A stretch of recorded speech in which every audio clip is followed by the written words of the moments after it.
Another day, another mini vlog na naman tayo for today's video na day in my life na isang rakiterang-beriterang pilingera, Asia's Remix. Sobra kong namiss ang mag-voice over dahil lately nga actually ilang weeks na nga rin ako walang post dito sa page Kalimitan ko. Nga lang din sa ginagawa ko ay more on reels na lamang. Masaklap nga ay pati ang pagre-reels ay kinatamarang ko na rin. Ayun na nga, kaya naman ang ending ito bumaba ang dashboard. Damay na nga rin ang followers. Nasa totoo lang mas masakit pa sa breakup.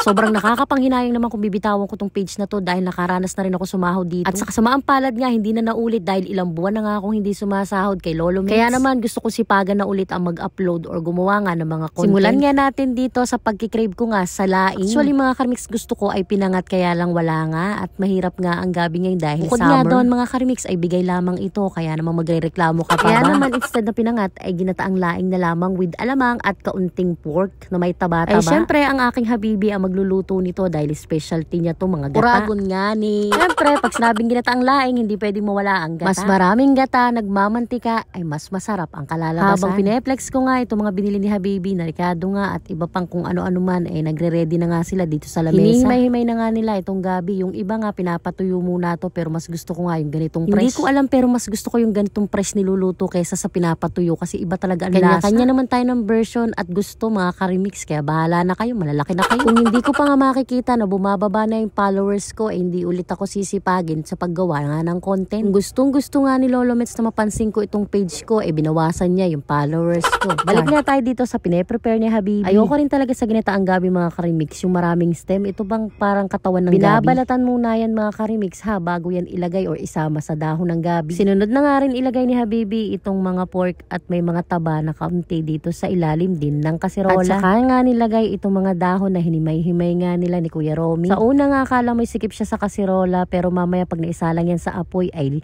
malalanta rin. Mailagay na nga itong mga dahon, yung mga pampalasa naman kasabay na nga ang alamang. Yes mga Karimix, naglalagay nga dito ng alamang si habibi. Ang alam ko kasi sa iba hindi naglalagay ng alamang pero karamihan ay meron talaga. Kasabay na nga rin yan ang sibuyas at bawang. At syempre hindi pwedeng makalimutan, mawala man ng lahat, wag lang ang sili. Uragon nga ni.